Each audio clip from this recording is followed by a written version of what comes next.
Welcome back to the History Coach. For all my AP Modern World History students, we are covering Africa, all right? And we know that Africa is topic 1.5. So let's get to it. You can see that my digital notebook is loading, okay? And in Africa, make sure that we understand, just like all the other empires and all the other units, the 6 major themes: governance, political, economic, social, religious, and technological innovations. Make sure we can compare each civilization, all right, and their themes. So you can see this is the thematic focus, learning objective, and historical developments. Now, what we're really focusing on in 1.5, okay, is how these African nations govern themselves through internal and external factors that contributed to state formations, their expansion, and then ultimately their decline.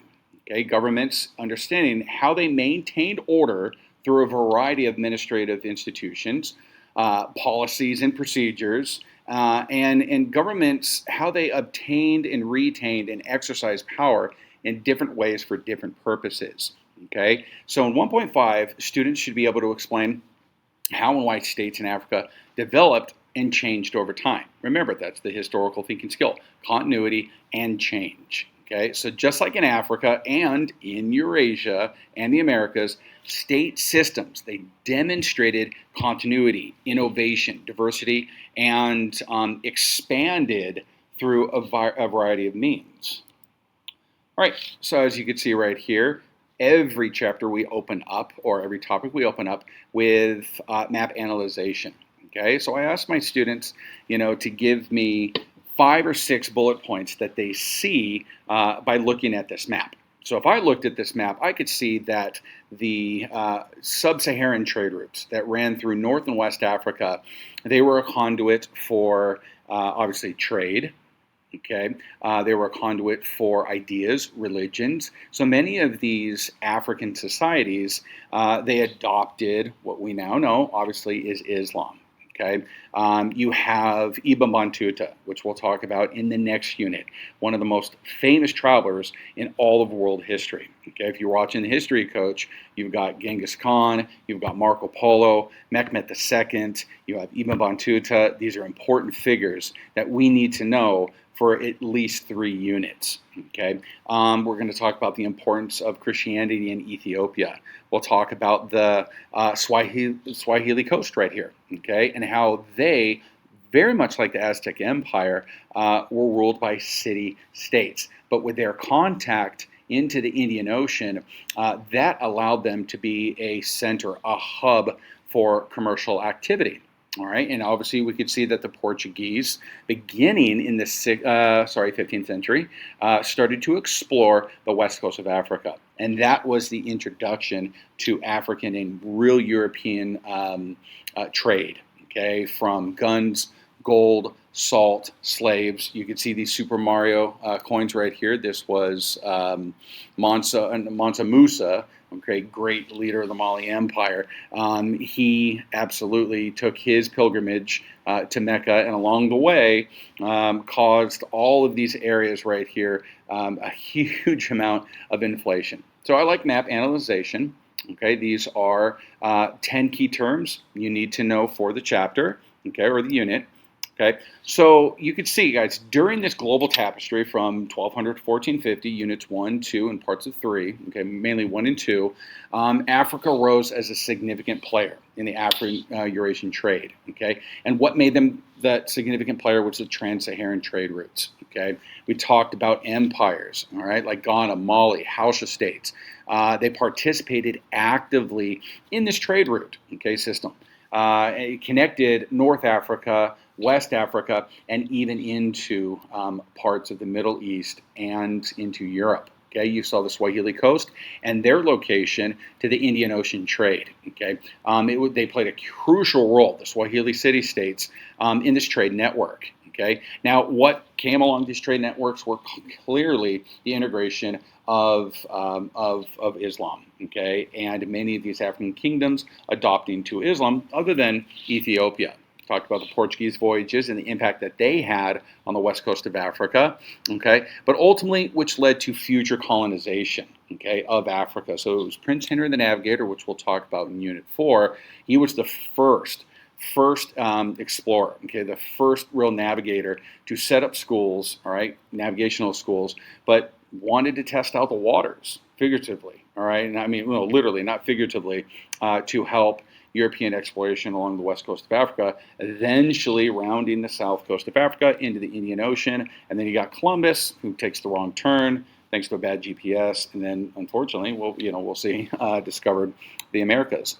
Okay, so just a quick summary that societies. This is one of the major themes in African societies right here.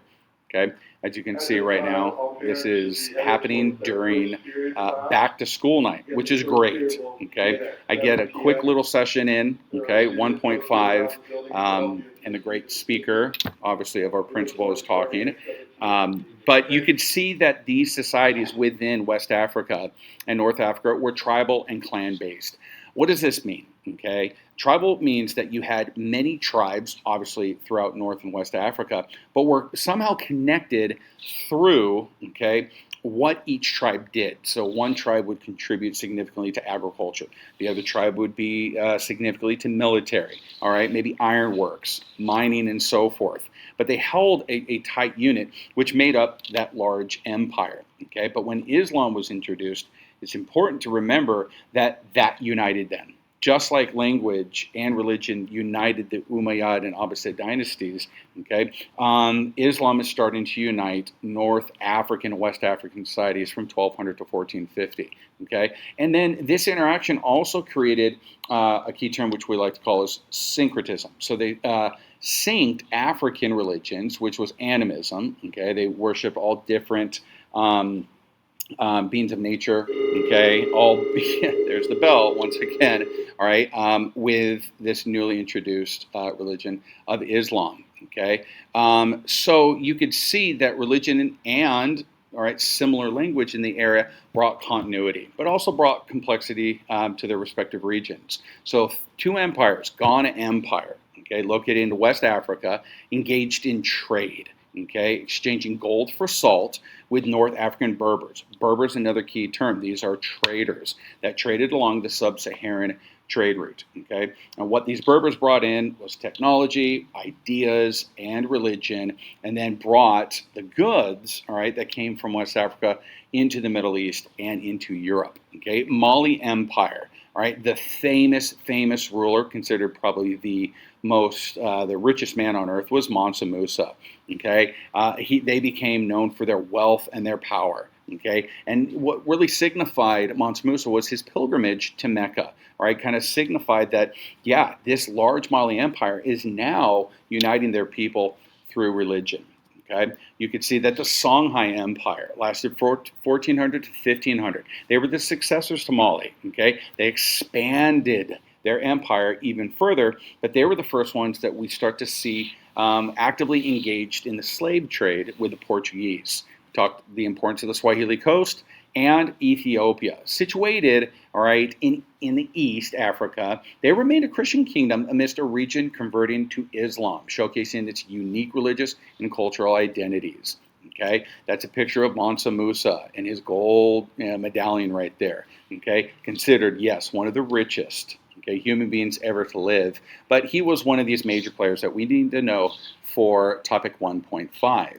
Okay, so that was a quick overview of 1.5 Africa. So as we go along and cover each unit for AP Modern World History, let's think of the 6 major themes, and let's also, okay, connect, all right, how they are similar and how they are how they were different. What connected them, okay, through religion and language? What was the continuity? And then how did they eventually change? We could see a lot of change occurred through internal conflict within an empire, who the successor was going to be, geographical occurrences like drought, famine, and so forth. But if we understand those historical thinking skills, we're going to be good.